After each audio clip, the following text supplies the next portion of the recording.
રાજ્યમાં વિકાસને વેગ આપવા બેઠકોનો દોર નાયબ મુખ્યમંત્રીની અધ્યક્ષતામાં યોજાઈ ગૃહ, ટુરિઝમ, વિજ્ઞાન અને પ્રૌદ્યોગિકી તેમજ ઉદ્યોગ વિભાગની સમીક્ષા બેઠક. વિવિધ યોજનાઓના અમલીકરણ પર થઈ વિસ્તૃત ચર્ચા. જાહેર સુરક્ષાને વધુ સુદૃઢ બનાવવા પર પણ થયું મંથન.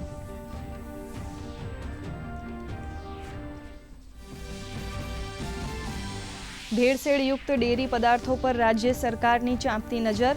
ફૂડ એન્ડ ડ્રગ્સ વિભાગે 2 દિવસ દરમિયાન કુલ 842 એકમો પર પાડ્યા દરોડા. 1186 કિલોગ્રામ અખાદ્ય જથ્થાનો કર્યો નાશ. 58 નમૂનાઓને વધુ તપાસ માટે લેબોરેટરી મોકલાયા.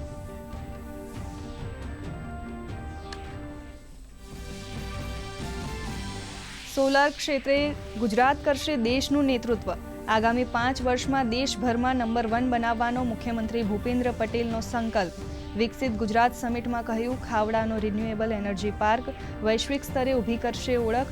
વિશ્વને હરિત ક્રાંતિ ક્ષેત્રે ચીંધશે નવી દિશા.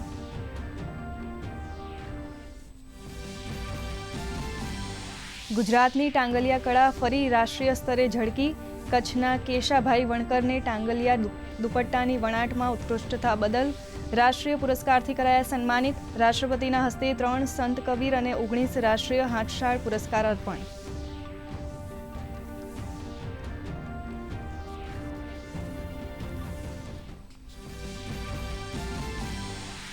રાષ્ટ્રીય હાથશાળ દિવસે મુખ્યમંત્રીએ વોકલ ફોર લોકલની ઝુંબેશને આપ્યો વેગ. હાથશાળના ઉત્પાદનોની ખરીદી કરી નાના કારીગરોની આવક વધારવા સહભાગી થવાનો આપ્યો સંદેશ. પાટણના પટોળા, કચ્છની અજરખ અને જામનગરની બાંધણી જેવી પરંપરાગત કળા ગુજરાતની સાંસ્કૃતિક ઓળખનો ભાગ.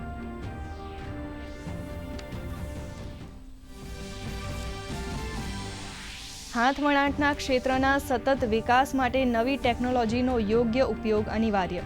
12મા રાષ્ટ્રીય હાથશાળ દિવસ સમારોહમાં રાષ્ટ્રપતિનું સંબોધન. કહ્યું, યુવા ઉદ્યમી, ડિઝાઇનર્સ અને સ્ટાર્ટઅપ્સ પારંપરિક શિલ્પ ક્ષેત્રને આધુનિક ટ્રેન્ડ સાથે જોડી કરે નવી તકોનું સર્જન.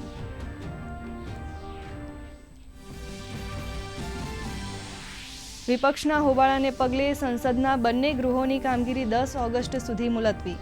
સૂક્ષ્મ અને લઘુ ઉદ્યોગના ઉદ્યમીઓને રાહત આપતું એમએસએમઈ લોકસભામાંથી પસાર, તો રાજ્યસભામાં સત્તાપક્ષ અને વિપક્ષ વચ્ચે શાબ્દિક ટપાટપી. લોકસભા સ્પીકરે વિપક્ષને ગરિમાપૂર્વક વ્યવહારની આપી શીખ.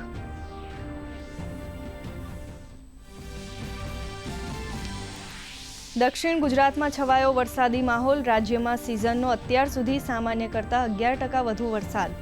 સારા વરસાદ અને ઉપરવાસમાંથી પાણીની સારી આવકને પગલે રાજ્યના જળાશયોમાં જળ સંગ્રહની સંતોષજનક સ્થિતિ. જીવાદોરી સમાન સરદાર સરોવર ડેમમાં 81%થી વધુ પાણીનો સંગ્રહ. રાજ્યમાં ચોમાસું ફરી સક્રિય. આગામી 24 કલાક બાદ રાજ્યમાં ગાજવીજ સાથે સાર્વત્રિક વરસાદની આગાહી.